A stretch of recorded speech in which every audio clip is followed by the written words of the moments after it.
las voy a sumar. Por ejemplo, un seno de t por un coseno de t. Digamos, tengo dos señales y las puedo sumar de manera perfecta. ¿No? Yo voy a tener, por ejemplo, infinito y menos infinito.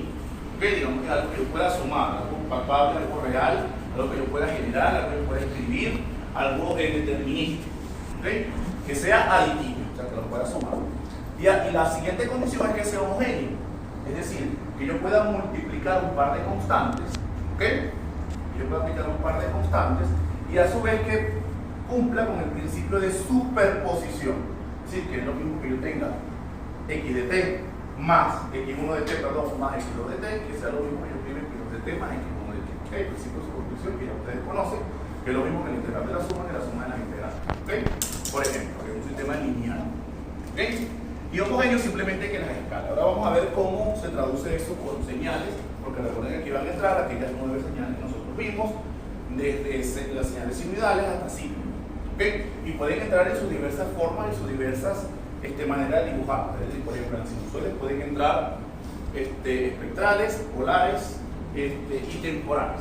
¿Okay? Entonces, tenemos x1 y x2 de t, puede ser cualquier cosa. Ahorita le ponemos algún número, pero por ahora nos mantenemos con que es x1 y x2 de t.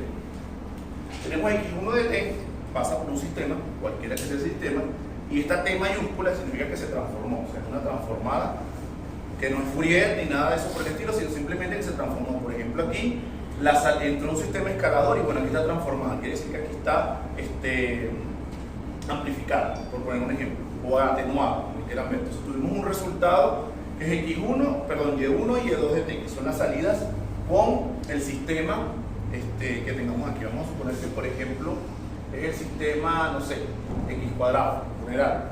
Entonces aquí tenemos, si metemos aquí x1, que vamos a tener x1 al cuadrado, si metemos aquí x2, que vamos a tener x2 al cuadrado. ¿Okay? Lo que metamos allí en el argumento se le eleva al cuadrado. ¿Okay? Y es lineal si y solo si yo voy a obtener una salida y1 de t, que es esa, y2 de t, que es esa, multiplicadas por dos constantes distintos, a que yo sume simplemente estas dos. Vamos a ver cómo se traduce eso. Vamos a poner como ejemplo, que está aquí, que lo habíamos puesto, x2 de t al cuadrado. O sea, este es el sistema y de t igual a x2 al cuadrado de t. Vamos a suponer que aquí entre x1, no sé, seno de t, y aquí entra coseno de t. ¿Ok? Entonces tenemos x1 de t, cuando lo pasamos por el sistema al cuadrado, aquí vamos a tener una salida que vamos a tener el seno al cuadrado de t. ¿Okay? Y aquí vamos a tener coseno al cuadrado de t. ¿Ok? Digamos que por allí. Vamos bien. Entonces ese sistema es no lineal. ¿Ok? No, quédense con eso y ahorita lo vamos a demostrar. Entonces fíjense, seno cuadrado y coseno cuadrado. Ahora, ¿qué pasa si yo agarro puse y3 aquí, x3, ¿ok? Es x3, porque ¿qué significa una x3 de t?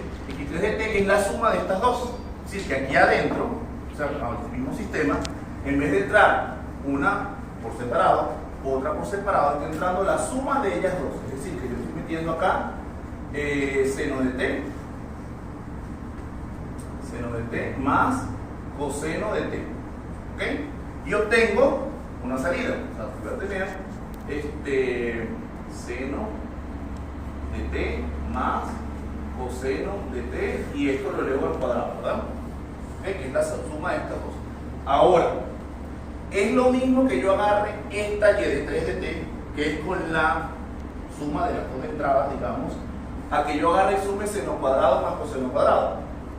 No es lo mismo, porque no es lo mismo el cuadrado de la suma que la suma de los cuadrados, ¿verdad? Porque aquí tenemos entonces una Newton, agarramos el primero al cuadrado, por el primero por el segundo, por el primero y por el segundo, más el segundo elevado al cuadrado.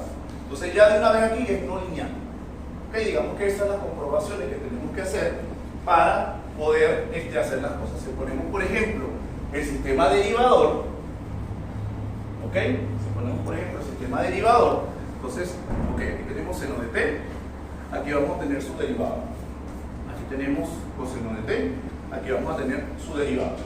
Ahora, nos están poniendo ese sistema derivador, seno de t más coseno de t. Ahora, es lo mismo que yo agarre, en vez de esto, sería la derivada, sería la derivada de ellos dos. ¿Ok? Sería entonces la derivada del primero más la derivada del segundo, porque yo lo puedo separar. Y tengo aquí lo mismo, la derivada del primero y la derivada del segundo. Entonces este sistema sí es lineal porque es lo mismo que la suma de las derivadas que la derivada de la suma. Lo mismo va a pasar con el integrador, lo mismo va a pasar con algunas cosas. Por ejemplo, ¿qué pasa con el logaritmo neperiano? Si el sistema fuera logaritmo neperiano, no es lo mismo el logaritmo neperiano de la suma que la suma de los logaritmos, porque si no me equivoco, ahí hay un producto que se produce cuando estamos sumando logaritmos, digamos, en el argumento, ¿no? Entonces, ese tipo de cosas, y hagamos que así se prueba la linealidad de un sistema. ¿Okay? El sistema entonces es lineal sí y solo si es aditivo y cumple el sistema de superposición y es homogéneo, que yo pueda multiplicar por dos constantes. Aquí simplemente fíjense que nos pusimos simplemente a demostrar de que no era lo mismo en este caso, pero ya con que esta no se cumpla, obviamente mucho menos si yo multiplico por dos constantes. Es decir, que yo agarre aquí, por ejemplo, ponga una A y una B aquí, ¿okay? En la entrada, y que a su vez también ponga A, la misma A aquí, y una B acá. ¿Okay? Cuando la sube, bueno, las constantes saldrían del integral o saldrían de la derivada, vemos cómo salen al cuadrado y así vemos, ¿no? Entonces digamos que así probamos la linealidad de algún sistema. ¿Okay? Ahorita al final, cuando expliquemos los cuatro, les voy a dar una lista también de parciales para que vayan viendo en parciales como tal cómo se utiliza esto, que es lo que vamos a evaluar. ¿Okay? Vamos entonces con el segundo. ¿Alguna duda con esto? Vamos entonces al segundo, que es variante o invariante con el tiempo. ¿Okay?